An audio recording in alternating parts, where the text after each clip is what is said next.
Olá, povo de Deus, que alegria poder ministrar mais uma vez a palavra, aquilo que tenho me dedicado a maior parte da minha vida, que é estudo da palavra, objetivamente do Evangelho, mas também toda a boa nova de Deus, do Gênesis ao Apocalipse.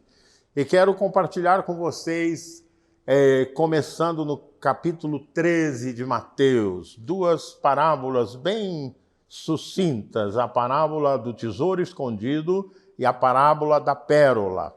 E depois quero ler um texto no Evangelho de João para falar sobre o Evangelho e o poder que emana dele, o que surge com o Evangelho. Diz assim, Mateus 13, 44 a 45. O reino dos céus é semelhante a um tesouro oculto no campo, o qual certo homem, tendo achado, escondeu. E transbordante de alegria, vai, vende tudo que tem e compra aquele campo. O reino dos céus é também semelhante a um que negocia e procura boas pérolas. E tendo achado uma pérola de grande valor, vende tudo que possui e compra. O Evangelho é alegria, amados. O Evangelho é o suscitar de coisas que mudam o nosso coração, que fazem milagres na nossa vida. João capítulo 3, quero ler ainda. Havia entre os fariseus um homem chamado Nicodemos, um dos principais dos judeus. Este de noite foi ter com Jesus e lhe disse: Rabi, sabemos que és mestre vindo da parte de Deus, porque ninguém pode fazer esses sinais que tu fazes se Deus não estiver com ele. A isto respondeu Jesus. Anote isso, hein? Capítulo 3, verso 3. Em verdade te digo, se alguém não nascer de novo, não pode ver o reino de Deus. Ou seja, o Evangelho é alegria. Tem um cântico antigo, não é? Ainda bem que a Glaucia não está aqui para me proibir, né? A alegria está no coração de quem já conhece a Jesus. A verdadeira paz só tem aquele que já conhece a Jesus. É assim. O Evangelho é alegria, o Evangelho é irrupção do novo, o Evangelho é novidade. A igreja em Cabo Frio, nossa igreja metodista central em Cabo Frio, tem como tema um hino que foi o primeiro hino evangélico cantado na cidade de Cabo Frio, ainda no irromper do século XX. A nova do evangelho já se fez ouvir aqui. Então, evangelho é novidade. E, amados, é impressionante como o Evangelho suscita o novo. Tenho acompanhado vidas, famílias. Ontem, tristemente, perdemos uma pessoa muito amada nossa, que se converteu no meu ministério, no Meyer, o Paulo Sabino. E o Paulo Sabino vinha de uma vida muito atribulada até o momento que ele encontrou Jesus. E ele ganhou uma família, não só ganhou uma família, como ganhou uma esposa e ganhou um rumo diferente na vida dele. Então, quando o Evangelho entra, nós tínhamos um pregador, evangelista, depois se tornou pastor, cuja especialidade dele, ele tinha sido alcoólatra, foi liberto do alcoolismo, do vício, né? O ministério específico dele era evangelizar bêbados. Vocês vão achar graça, né? O que o Evangelho faz, né? Tem essas sutilezas. E ele, sexta-noite, sábado à noite, ele se acercava dos lugares que tinha botequim. E uma das coisas mais interessantes é que botequim tem no mundo inteiro. Tem botequim na Inglaterra, tem botequim no Japão, tem botequim na África, tem botequim nos Estados Unidos. O formato muda, mas é aquele lugar do chamado happy hour, não é? Terminar o serviço, os homens saem do escritório, vão lá tomar um drink, bater papo, contar mentira, né? E E aquela é a alegria mundana que eles conseguem, né? Só que o que está vivendo um problema mais sério dentre eles tem até o direito de se embebedar. E há até uma solidariedade entre aquele pessoal que se junta para beber, porque até carrega o que ficou bêbado para casa. E ele assumiu esse papel. Ele ficava observando, tomando um guaraná. Aquele que ficava mais bêbado, ele perguntava, você quer que eu te ajude para ir para casa? E ele ajudava. Levava a pessoa em casa. E não preciso dizer para você, o lar, a família de uma pessoa alcoólatra é um lugar muito triste. Muito triste porque há violência, muito triste porque não há esperança, muito triste porque não está em perspectiva de futuro. Tudo é velho, tudo permanece do mesmo jeito. E ele chegando ali, às vezes ele ajudava até a esposa a dar um banho, botar debaixo de uma ducha para o sujeito refrescar as ideias. E normalmente aquela família sofrida agradecia, oferecia um cafezinho e ele aceitava. E ali ele pregava o evangelho. E é impressionante a quantidade de bêbados que ele ganhou para Jesus nos lugares por onde andou. E ele dizia assim, bispo, o senhor precisa ver a diferença que faz. Até as paredes eram sujas, o chão não tinha quase limpeza. Quando eles se converteram, passado 2, 3 meses, aquela casa mudou de fisionomia. O semblante daquela mulher, o semblante dos filhos, que eram de tristeza, eram de pesar, se transformou. A casa foi tomada pelo novo do Evangelho. E houve uma transformação tremenda. Então, o Evangelho é novidade. O Evangelho é caminhar a segunda milha. O Evangelho é dar a outra face. Mas é bom dizer que o Evangelho é conflito. Não é tudo tranquilo e sereno, não. Por que o Evangelho é conflito? Porque é mudança. Quando você aceita Jesus, você tem que aprender a caminhar a segunda milha com as pessoas. Você tem que aprender a oferecer a outra face às pessoas. O Evangelho provoca ruptura. Você não pode mais viver com os valores que você tinha. Deus coloca valores novos na vida da gente. Precisa acontecer uma transformação.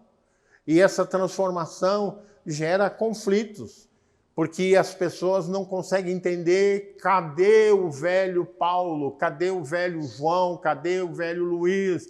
Você não bebe mais conosco. Enfim, uma série de cobranças vão surgindo na medida que você aceita o Evangelho. E mesmo o Espírito de Deus começa a testificar ao seu coração que você precisa mudar. Há uma transformação que o Evangelho gera. E essa transformação muda a velha ordem, não é? Criando uma nova ordem em Cristo Jesus. No Evangelho de João, no capítulo 10, que é o discurso de Jesus, o bom pastor, ele mostra claramente isso, a diferença. Fala também do caminho novo, do caminho novo que o Senhor Jesus abriu para nós. Mas o Evangelho, além de ser novidade, além de gerar conflito, o Evangelho é discernimento. O Evangelho é discernimento. Por quê? Todos nós nos damos conta disso, não é? Nós temos uma nova compreensão da vida humana. Nós nos tornamos mais pacientes com pessoas que antes nós não queríamos nem ver.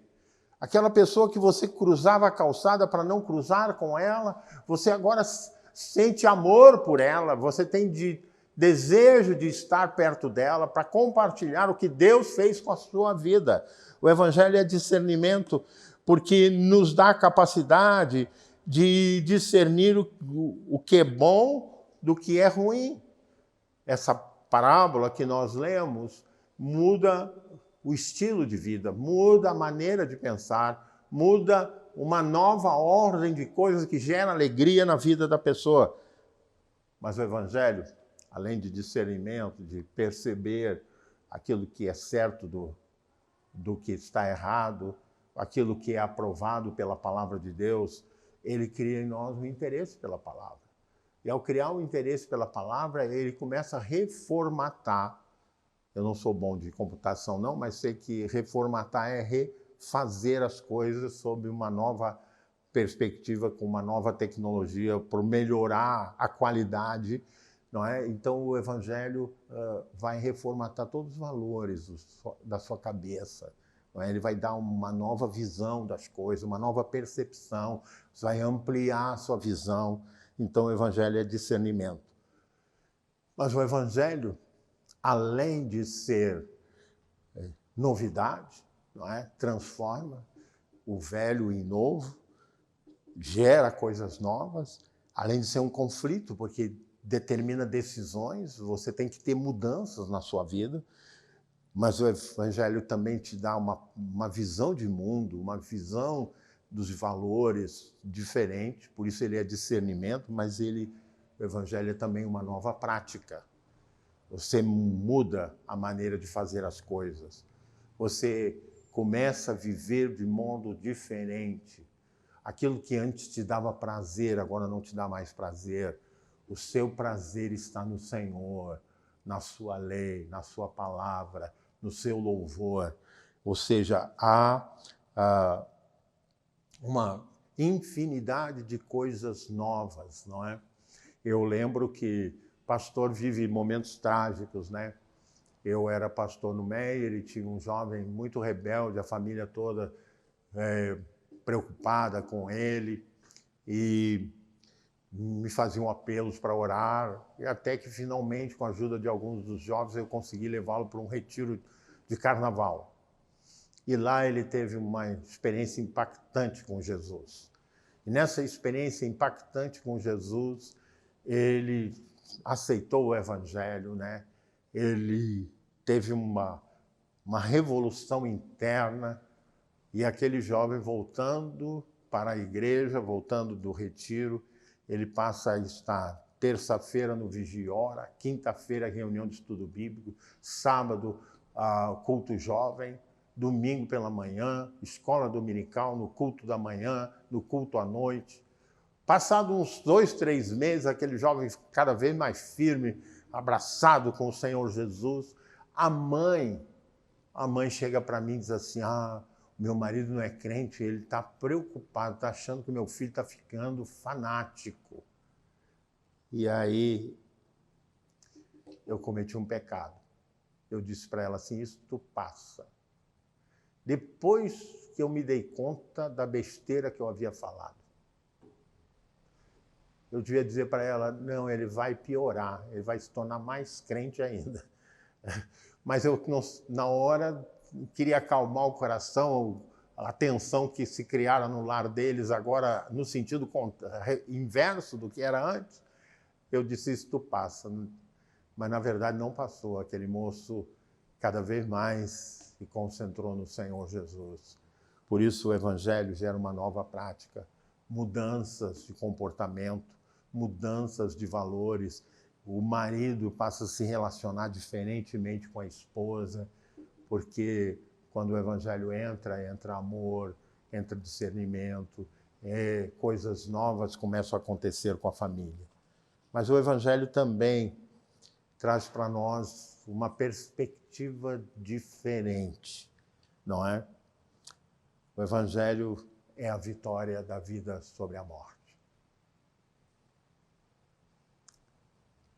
Às 3 horas da Sexta-feira Santa, hora do sacrifício, hora da imolação no santuário, Jesus expirou. E a Bíblia diz que houve trevas sobre a terra. O coração dos discípulos foi tomado de desilusão. O coração dos discípulos foi tomado de temor. O coração dos discípulos estava, como se diz, atormentado, sem perspectiva, porque o Messias estava morto. Todos se recolhem. As mulheres que seguiam Jesus e que o acompanharam até a cruz, foi trevas sobre a terra, diz a Bíblia. total desesperança, total falta de perspectiva. Mas eis que ao terceiro dia, a Bíblia diz assim, ele ressurgiu. Por isso que nós cristãos não celebramos o sábado. Nós celebramos o dia do Senhor, domingo, Domine, Senhor em latim, o dia do Senhor. Porque ele ressurgiu, porque ele ressuscitou, porque ele venceu a morte, diz o texto. A palavra de Deus nos mostra e nos traz a vitória da vida. O Evangelho é o anúncio que o Senhor não é o imperador de Roma. O Evangelho é o anúncio de que há uma nova vida. O Evangelho é o anúncio que há vida eterna. Ou seja, Paulo diz assim, se a nossa esperança em Cristo se resume somente a esta vida, somos os mais infelizes de todos os homens. Lembro perfeitamente, nessa caminhada pastoral eu perdi pessoas amadas. Perdi meus pais, mas todos salvos. E uma das experiências assim que me impactou foi por ocasião do falecimento de um irmão que coordenava a área administrativa, muito amado, Eliseu Constantino.